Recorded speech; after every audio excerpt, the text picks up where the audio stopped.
तो कह रहे हैं कि निवृत्तिश्च न नाशः अपितु अतीतावस्था ध्वंस प्राग भावयोः अतीतानगतावस्था स्वरूपत्वात् सत्कार्यवादिभिः अभाव अनंगीकारात्। निवृत्ति का तात्पर्य करे कि नाश नहीं होता। अथ दुखात्यंत निवृत्ति, अत्यंत निवृत्ति मतलब अत्यंत नाश, ऐसा अर्थ नहीं समझना चाहिए। फिर क्या समझना चाहिए?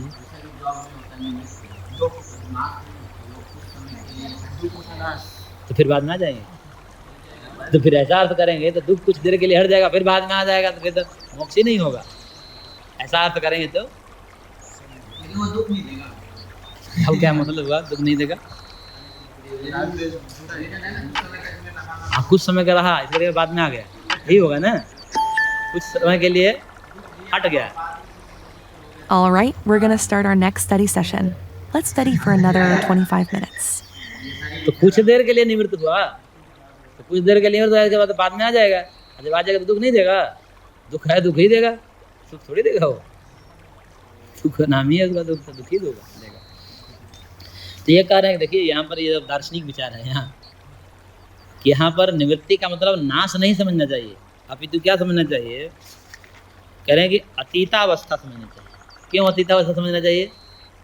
क्योंकि सांख्यकार सत्कारवादी है, ये किसी चीज़ को स्वरूपतः नाश नहीं मानते। ये कहते हैं कि कार्य सत है, यानी कि सत्कारवाद में क्या है? कार्य सत है। सत का मतलब तीनों काल में रहता है। लय है, लय मतलब नाशा नहीं, कारण में लीन नहीं, कारण में जाकर के अभी भी है, ऐसा अर्थ करना पड़ता है। तो कार्य जो है तीनों अवस्था में रहता है। ये जो घट है, घड़ा है, तो वर्तमान अवस्था में है, मान लीजिए ये वर्तमान अवस्था में है। मिट्टी में जब था तो उस समय अनागत अवस्था में था। अभी तो कुम्हार को लोंदा बनाते हुए देखते हुए हम क्या कहते हैं, क्या बना रहा है? अभी तो बना ही नहीं, उससे पहले ही आप घड़ा कह रहे हैं। कैसे कह दिया आपने? अभी तो घड़ा बना ही नहीं। अभी कोई साड़ी बना रहा है, बुन रहा है, तो उसको क्या कहते हैं, क्या बना रहा है? साड़ी तो अभी बनी नहीं, पहले कैसे साड़ी बना रहा है? इसका मतलब कि आपने उस तंतु में साड़ी को देख लिया। हाँ, देख लिया ना। कुर्ता सिल रहा है, कपड़ा सिल रहा है, कुर्ता सिल रहा है, क्या बोलते हैं? कुर्ता सिल रहा है बोलते हैं, कपड़ा सिल रहा है तो कम ही बोलते हैं। आटा पिसवा रहा है, आटा पीस रहा है, और गेहूं पीस रहा है ऐसा बोलना चाहिए, लेकिन आटा पीस रहा है। क्यों? क्योंकि गेहूं में आटे को देख लिया, क्योंकि गेहूं में आटा है, गेहूं में आटा है, इसलिए आगे कालांतर में ये अभी जो अप्रगट आटा है बाद में प्रकट हो जाएगा, उसको जो देख लिया, यानी कि कारण में विद्यमान जो कार्य है उसको पहले ही देख लिया जिसने, वो कहता है कि कुछ नवीन उत्पत्ति नहीं होती है, पहले से विद्यमान आटे की ही बाद में प्रकटीकरण होता है। इसलिए वो किसी चीज़ को स्वरूपतः अभाव नहीं मानते। ऐसे ही घट फूट गया, क्या कहते हैं? देखिए यहाँ पर घड़ा फूटा हुआ है, घड़ा फूटा हुआ है, फूटा हुआ क्या है? ये अभी भी आपको घड़ा दिख रहा है, वहाँ ठिकरे में घड़ा दिख रहा है कि नहीं दिख रहा है? तो कह रहे कि ये कार्य जो है तीनों कालों में रहता है, तीनों कालों में सत्य है, इसलिए अभाव अर्थ कर ही नहीं सकते सांख्य मत में। तो क्या करना पड़ेगा कि ये तीनों दुख जो हैं वो क्या हो गए? अतीत अवस्था में चले, हाँ, सो गए सदा के लिए। तो कहाँ चले गए? कहाँ चले गए? अतीत अवस्था में चले गए। जैसे कोई कहा कि यहाँ से दिल्ली चले गए, तो दिल्ली चले गए का मतलब मर गए, यहाँ से स्थानांतरण हो गया उनका, तो जहाँ हैं वहाँ तो है ही, यहाँ नहीं रहे, इसलिए दुख अतीत काल में चला गया। लेकिन अंतर ये होता है कि अतीत काल वाला दुख जो है वो फिर वापस नहीं है, उधर ही रह जाता है।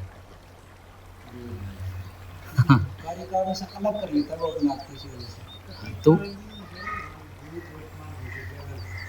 हाँ, भूत ही तो अतीत है। हाँ हाँ, वो वापस नहीं आए। कोई कहे कि भाई जब नाश ही नहीं मानते हो तो पुनः दुख आ जाएगा और फिर ये मोक्ष के साधन सब व्यर्थ हो जाएंगे, तो कि नहीं, ये अंतर है सत्कारवाद में कि जो अतीत अवस्था में कार्य गया है वो पुनः वापस नहीं लौटा। इसलिए एक बार अतीत अवस्था में चले जाने के बाद दुख फिर वापस नहीं आएंगे, लेकिन नाश नहीं कहेंगे। क्यों? क्योंकि नाश को ये लोग स्वीकार नहीं करते। जैसे कि ये नैयायिक मानते हैं प्राग भाव, प्रध्वंसा भाव। वो कहते हैं कि था ही नहीं, मिट्टी में घड़ा था ही नहीं, अभी नया उत्पन्न हुआ है। मिट्टी में यदि घड़ा होता तो मिट्टी से पानी भर लो, तंतु में ही यदि कुर्ता होता तो उसी से आप जो ओढ़ लो शीत आदि के निमित्त।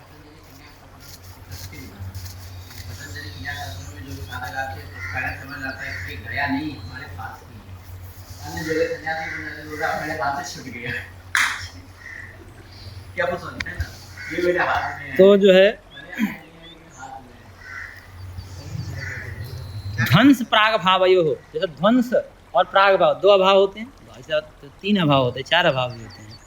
प्राग भाव, प्रध्वंसा भाव, अनन्या भाव, अत्यंता भाव और एक संसर्गा भाव भी करके पांच भी कहीं कहीं कर देते हैं। तो उस दो ही भाव को लेकर अभाव को लेकर कह रहे हैं कि प्रध्वंस प्राग भावयो। प्रध्वंस भाव मतलब घट फूट गया तो घट नष्ट होने के बाद जो घटा भाव होता है उसको क्या बोलते हैं? प्रध्वंसा भाव।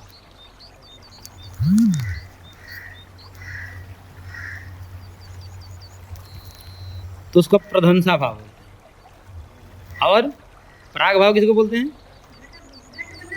घट बना ही नहीं, अभी घट बनने से पहले जो घट का भाव होता है उसको प्राग भाव।